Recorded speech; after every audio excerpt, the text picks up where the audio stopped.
Salut à tous, bienvenue dans cette nouvelle vidéo. Alors aujourd'hui, je vais répondre à une question que la plupart des débutants se posent, quand il s'agit de lancer des sites internet, c'est faut-il passer par des exact match domaines, Est-ce que les exact match domaines vont avoir tendance à mieux se positionner sur Google, Je vais vous donner les réponses et une réponse normalement qui est indéboulonnable tout de suite, dans cette vidéo.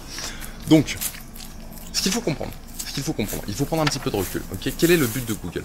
Le but de Google est de répondre à l'intention de l'internaute, Qu'est-ce que veut l'internaute? Donc, il y a trois types d'intention de l'internaute, Vous avez l'intention d'action, qu'on pourrait considérer comme une intention d'action, par exemple c'est l'action d'acheter, et à ce moment-là, par exemple, si quelqu'un tape sac à main rouge, certainement cette personne veut acheter un sac à main rouge, et à ce moment-là, Google va lui présenter des boutiques en ligne, alors même qu'il n'a pas mentionné boutique en ligne ou acheter dans sa requête principale. Donc vous avez ce phénomène d'action. Vous avez la requête d'information, par exemple, la requête d'information, ça pourrait être quoi? Je sais pas moi. Comment déterminer le taux d'humidité d'une pièce, Donc à ce moment-là, l'internaute veut plutôt tomber sur des articles informatifs. Ou sur des forums, ce genre de contenu. Ça c'est le deuxième gros morceau, Au niveau de l'intention, on est sur de l'information, on n'est pas sur du commercial. Et ensuite, vous avez une troisième catégorie de requêtes, mais c'est comme ça que c'est découpé. Vous avez l'intention de navigation, Il faut comprendre un truc, c'est que on n'est plus dans les années 90, il n'y a plus grand monde en fait qui tape l'adresse des sites internet directement dans la barre de navigation. C'est-à-dire que demain, moi, si je veux me rendre sur le site de la Fnac.com, ce que je fais, c'est que je vais sur Google et je tape Fnac ou Fnac.com. Donc ça, c'est typiquement une intention de navigation. Et à partir du moment où on a dit ça, on a quasiment tout dit. Pourquoi? Au niveau des exact match domaines, en fait, vous allez avoir un gros bonus de positionnement à partir du moment où vous allez réussir à faire comprendre à Google que votre site internet, que votre nom de domaine, par exemple acheter table basse, n'est pas qu'une succession de mots-clés. C'est le nom de la marque ou le nom de la marque, c'est le nom de la marque que l'internaute cherche à visiter quand il tape acheter table basse. Fondamentalement, c'est ça l'intérêt des noms des exact match domaines, C'est qu'à un moment donné, si vous faites bien les choses, vous allez pouvoir faire comprendre à Google que votre nom de domaine, qui est une suite de succession de mots-clés, est aussi un nom de marque sur lequel les internautes veulent naviguer. À partir du moment où vous avez ça, vous avez gagné un énorme boost sur votre nom de domaine et ou donc sur la succession de mots-clés qui constitue votre nom de domaine.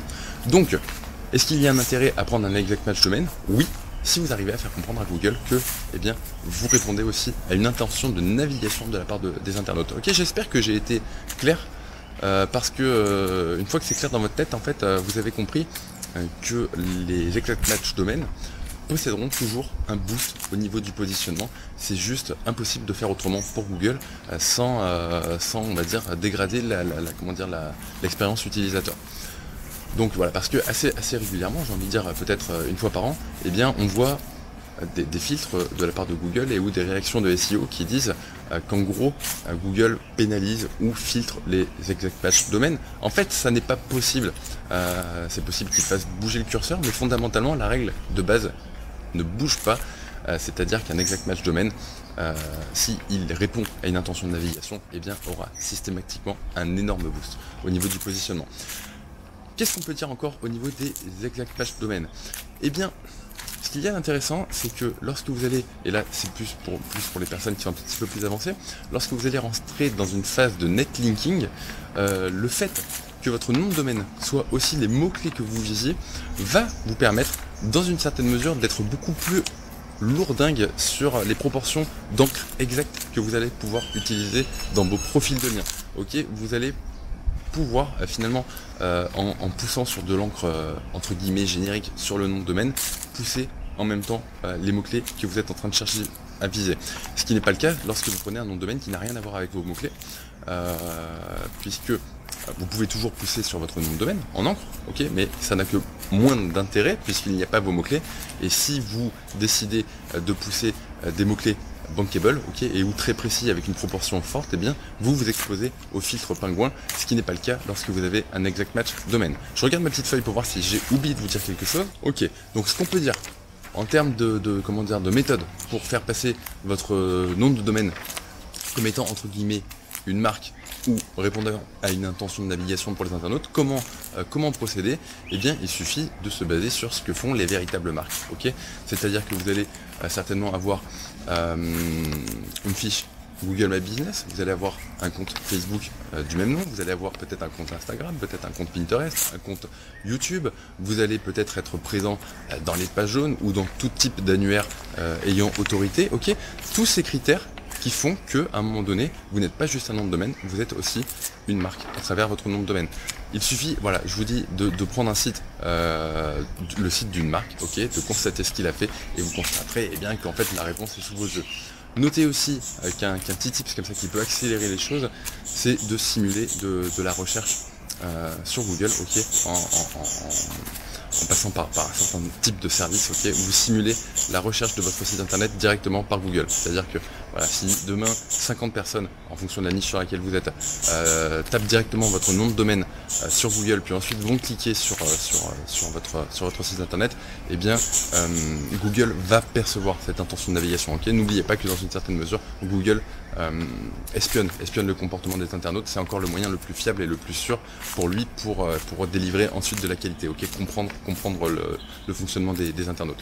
Ensuite, un petit problème avec les noms de domaine comme ça génériques, ok, qui correspondent à une succession de mots-clés, c'est que vous exposez fondamentalement, bien souvent, même si on essaye de faire passer le truc pour une marque aux yeux de Google, vous ne pourrez pas déposer ce nom de domaine en tant que marque réelle, ok. Et donc c'est aussi vous exposer à énormément de parasitage de la part d'autres SEO. Typiquement, vous achetez tablebasse.fr, ok, eh bien c'est pas impossible en fait, eh bien que quelques semaines après, un autre SEO achète la même version mais en .com, et puis ensuite il y en a peut-être un autre qui va acheter la même version mais en .co ou en .net ou en .org. En gros, il vous faudrait réserver l'intégralité des noms de domaine du web, ok, sur les différentes extensions pour vous protéger, et c'est difficilement envisageable, ok. N'oubliez pas aussi bien que les gens peuvent aussi mettre avec tiret, sans tiret, et donc si vous voulez c'est un petit peu un truc sans fin. Voilà, donc oui, bonus, à la fois il y a un côté pas crédible, à vouloir faire quelque chose qui tient la route sur le long terme, basé sur une succession de mots-clés. C'est la raison pour laquelle, eh bien, même si de temps en temps je passe par de l'exact match domaine, eh bien, j'aime bien aussi partir sur des noms de domaine parfaitement originaux.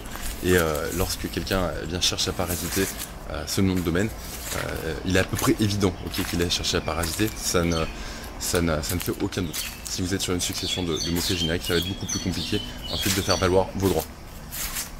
Ok, et bien écoutez, j'espère que cette vidéo vous aura plu et vous aura éclairé sur l'intérêt des exact match domaine. Ok, c'est finalement quelque chose que la plupart des gens utilisent, mais sans vraiment trop savoir pourquoi. Pourquoi est-ce qu'il y a un bonus et pourquoi ce bonus finalement ne peut pas n'être qu'un accident. Ok, il y a une vraie explication derrière tout ça. Et quant à moi, eh bien, je vous souhaite une très agréable fin de journée à toutes. Ciao.